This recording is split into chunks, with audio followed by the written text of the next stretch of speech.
Group B results. Let's talk a little bit about Costa Rica against Panama. Costa Rica taking this one 3-0 against Panama. We've got goals from Rocky Rodriguez, Maria Salas, Catherine Alvarado. Penalty there. We saw more VAR continuing in this in Group B. Tell us a little bit about your thoughts on Costa Rica and Panama, Jordan. Costa Rica looked like they knew what they wanted from the get-go, capitalizing on an early set piece. Panama's defensive structure on set pieces is suspect, and I think they're going to have to change that, because right before that Costa Rica goal, I said there's space at the back post. If they can play this ball in this man-to-man system defensively on these set pieces, there's going to be an opportunity for Costa Rica. And sure enough, Rocky Rodriguez scores a brilliant goal. I liked a lot of what I saw from Costa Rica, and I think it's a lot of the same. You have Rodriguez and Alvarado. They're essentially them going forward. I'm trying to get to my notes to see there. I have a few games at a time, so all of these. It's really hard to keep it all straight. I agree. Panama's organization had shaky moments, right? And even Costa Rica not necessarily capitalizing on all of those moments that they had space in front of the goal or space in behind or time on the ball. They played almost down to Panama in moments in terms of speed of play and kind of pushing in the attack, because this one could have easily been 5-0. I think that's what I mean when I say, we're watching that a little bit from these first opening games, right? When I was talking about, like, maybe it's something about that match day one energy where you want to get, you had every 8 teams going on here wanting to get the win in their first game, but there's still some of these players and some of these teams are still getting adjusted to playing with each other. You're ironing out your tactics for the first time within this extremely competitive environment. Listen, a 3-0 scoreline is nothing to sort of brush off, but we do wonder in some of these games, and even with this one in Costa Rica and Panama, if we wonder if maybe things were a little bit more sharper, the finishing was a little bit more crisp, like if this would have ended in even a bigger scoreline for Costa Rica. I think, honestly, you guys, my favorite part of this game was, I don't know if you caught the national anthems and the Panama players. They were very emotional. Marta Cox was in tears. Oh, yeah. The head coach, Ignacio Quintana, looked like he was about to cry. So that's, I think, speaks to what you're saying, Sandra, is like, there is a lot of really difficult emotions and energy that these players are having to capture and then go play a soccer game. That really is important. Moments later, after this incredibly emotional minute of standing on the pitch surrounded by your teammates, thinking about how you went through qualifiers and won your group, and now you're at this pivotal moment where this could change everything for that nation, right? Like if they get a ticket. And Panama was really the darlings. I know Jamaica made it to the World Cup, but they were the darlings, of the 2018 qualifiers, the championship. And a lot of that was Yeneth Bailey in goal, who I think what was difficult in this one for Yeneth Bailey is her team was sitting so low, and there was less room for her to make a decision on shots that were happening. I think before in that last tournament, we saw shots coming from a little bit farther out, so she could manage her footwork and get to the place where she could make a save. But there's nothing. I mean, that first one she could have maybe done a little bit better, but the Salas goal, it was a beautiful placed goal, and then the penalty was really well taken by Alvarado. But you see this Panama team, and you see how they can be effective in attack, and a lot of it is right around Marta Cox, because she is such an interesting player. She gets into situations and takes the ball out of situations that you're like, you need the replay to know like what just actually happened. And now with the inclusion of Cedeno up top, who really was active in pressing the back line, Panama came out hot, high pressing for those first 10 minutes. And I think a few more subs would have helped them throughout the game to be able to sustain that pressure that they had early on. you can see where they're going to get goals through Cedeno and through Cox going forward, because those two in transition have a really good feel for one another.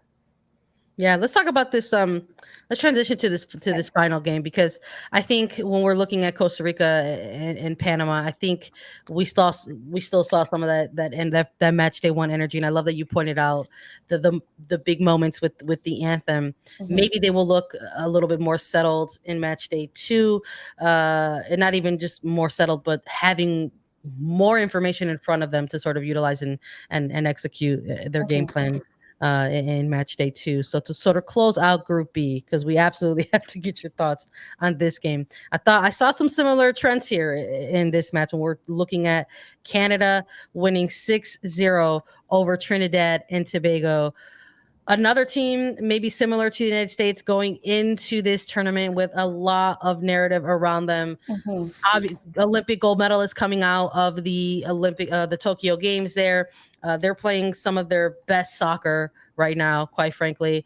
They're this Canadian national team. They've got players who are playing and putting together strong performances with their clubs right now as well, and making sure that it all comes together on the pitch.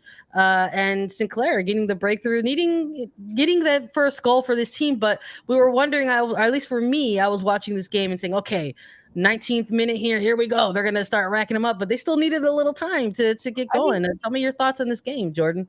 Well, you go first, Lisa. You were about to say something. I just want to say, you mentioned Christine Sinclair in the 19th minute, Sandra. Seeing the starting lineup, I was like, Christine Sinclair, she hasn't practiced with Canada in weeks, dealing with a bit of a knock. I was very shocked to see Sinclair get the start. And then I knew, I was like, well, it's Christine Sinclair. Like, she's gonna score. Like, it doesn't matter if she hasn't trained in months. She'll be fine. And of course, she gets the opening goal. 39 years old. She was like that's exactly why I'm here. Big deal, guys. 190th. She said, that's why I'm here. I'm going to just remind you casually why I'm here as the reigning goal scorer, international goal scorer. 312 for the Moose Goat that I've been referring to her. Oh my gosh, that's so funny. She is, she's one of those players where I'm just going to feel so happy that we got to see her play through her prime, because people are going to be talking about Christine Sinclair forever. Yep. I was more intrigued with Trinidad and Tobago in this game, which Kerwin Jones took over last year. This team who has been a part of these championship tournaments for a long time, have not been very successful. And through, 60 minutes? Yeah. They looked really good. And there was a interview right before the game and with Jones, and he was asked about the mentality of his team. And in Trinidad and Tobago fashion, he's like, we're just really positive. We're positive about who we are. And we know that no matter who we're playing, there was a mention of Canada being the Olympic champions and 6th in the world. And he's like, we're going to prepare the same way for Canada as we do for every other team. And you could see that this team has some belief in themselves, that they came into this tournament knowing that they've started to turn a little bit of who they think of themselves as, that they can go in and compete with the best. And, there was a defensive block. I think this was the tightest defensive block that we saw. And this is the most difficult thing to break down in football. That's why we see it against the best teams in the world. And Canada is one of the best teams in the world right now. And so now they're going to have to figure out a way to execute a little bit better in those moments. And what I think they did is they just wore Trinidad down. And I think people are going to be frustrated that they didn't score goals earlier. But the benefit of the way that Canada is playing right now is they're passing the ball, and Trinidad and Tobago were just chasing and moving and pressing. They were expending a lot of energy. And then when you get the hockey line change, and all fresh legs for Canada. There were substitutions made for Trinidad, but a little bit, sporadically through that second half. It was like those subs hit, and I've watched Julia Grosso play for a long time, called a lot of her games at University of Texas. And she has been a player that I'm like, this girl is going to be a difference maker. And pretty cool for her to not just get her first international goal, but her second goal. But the way she came in and completely changed the structure of the midfield, right? In that she was more of an 8 role where Scott sits and holds and doesn't want to go forward very much. They had the freedom to be able to do that because of this low block. And I thought she was fantastic on the ball. I thought she helped keep pressure on Trinidad and gets a couple of goals and is a part of a really fun sequence. I think one of the best goals we're going to see with that little flick from Heidema to her. This was a really fun game, and I like that you started with Trinidad and Tobago, because now that you've seen in Group B specifically, you saw Panama, you saw Costa Rica, you got to see Canada against Trinidad and Tobago. When we look ahead with Trinidad and Tobago against Costa Rica, Panama against Canada, what are your thoughts on this Trinidad, Tobago, and Costa Rica match? Do you think that it'll be a little bit closer than maybe people thought a month ago? I do think so. I think it might be closer than the game against Panama. The question I have, and we didn't get to see this very much from Trinidad because of the way that they were just playing so defensively, is who's going to score the goals, right? How are they going to get out and through the midfield? Because we didn't see Forbes on the ball very much, or Ralph or James. And I think that Austin has the ability to be a really good front runner for them, but how does that look? Or maybe they weren't playing their best front runners, knowing that, okay, we're not going to get a ton of chances. We're going to defend at first. And they bring in Sarant, who's this young player in her first cap, but has some collegiate experience. I'm not sure who's going to be the goal scorer for Trinidad and Tobago, but I do think that they could be the team that we're talking about this tournament, just because mentally they seem to be on a different level than these other teams that we're talking about, like Panama. 100%. I'm just like nodding my head listening to you guys talk all about this. We're getting people in our chat are like, we love Jordan's insight. Yes, Jordan Angeli, she's the best. So thank you, Jordan. This is amazing. I just looking at my final thought on Canada and Trinidad and Tobago. There was this moment in the end of the game, and please forgive me because the name is failing me right now, but there's typically player interviews that sort of come up after this match. And I caught the sort of ending, like mid to end, of the player for Trinidad and Tobago, and listening to her talk about the team and their performance. I loved how honest it was. There was a moment within this exit interview where it was just like, it was a great 60-minute performance from us, calling it out, talking about how they needed to capitalize on A, B, and C. So I am a little bit curious as to what this team is going to look like in their second match. And I'm eager to sort of see the adjustments that they make, if any, what they look like, and quite frankly, maybe even a breakthrough on goal. So we'll see what that looks like for them moving forward. But we've got match day 1 in the books. Yes. 8 teams.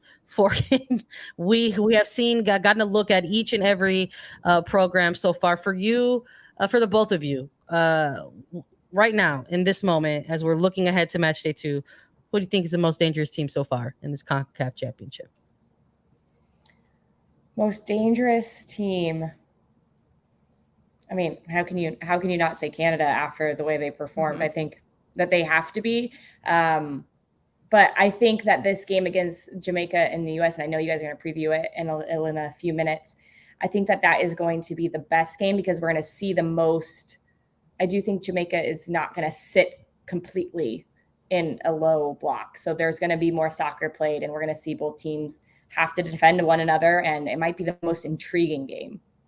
I agree with Canada. Yeah, this is a team that maybe coming into this tournament, I was a little skeptical about how they were going to score goals. I wasn't sure about Christine Sinclair's health and kind of where that was going to come from. And now we saw Grosso getting not 1, but 2, and that confidence is going to soar for that type of player. But I agree with Jamaica, because not just against the U.S., but as Jamaica goes throughout this tournament, they've then got Haiti in their last group stage match. And if Jamaica can pick up points, they've already got 3, right? So they're at the top of the table in this group. But if they can continue to pick up points, even one off the US, like that's huge. That is huge for this Jamaican side. And I think they can do it. We've saw a lot of grit in them. And I know you mentioned Jamaica and US going to be a good battle. I think Jamaica and Haiti is going to be a really good battle, because both of those sides are going to want the win in that game, depending on, it's the last match of the group. So depending on how things have shaken out up until then, it may not matter too much, but if there are still stakes on the line, like that's going to mean a lot for both of those sides. 100%. And we're also going to get to see the continuation of VAR in this tournament, because it made its debut and it made a real big splash over the course of these matches that got utilized in every single game. Yeah, which I think that there were some really good moments of VAR, but I would have to say that handball, or that penalty on Christine Sinclair. No, where are you guys? Where I was she being on the call.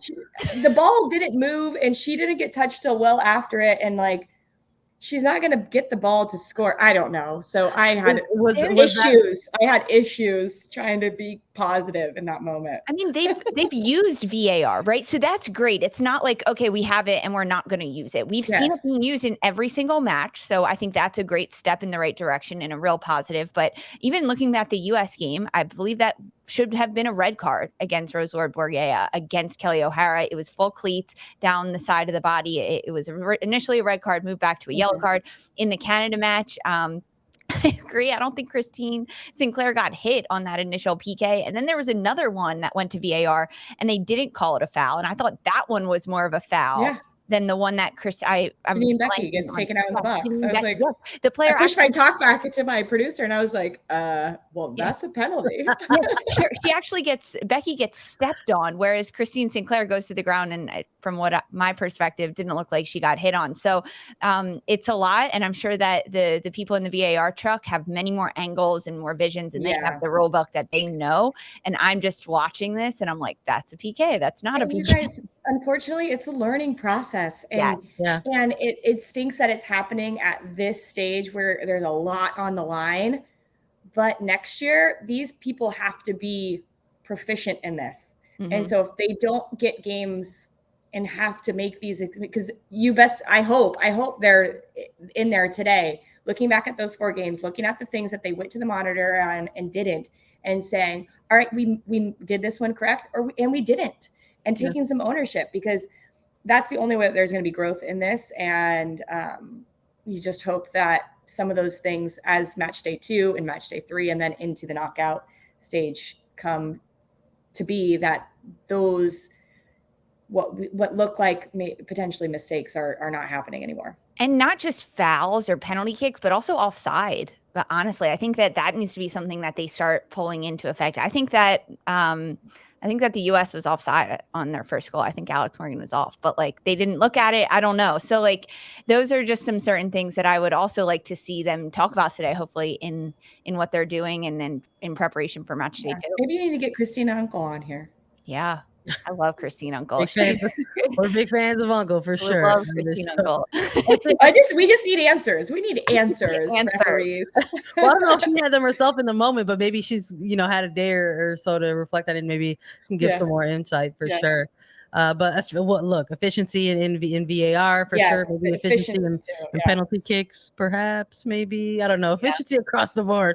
We'll see what happens. Because VAR with the PKs, like I'm saying, VAR was used for these penalty kick moments, and then you have these big moments, and then some of these were skied or roofed or whatever you want to call them. Pressure is on in these qualifiers. It is for sure.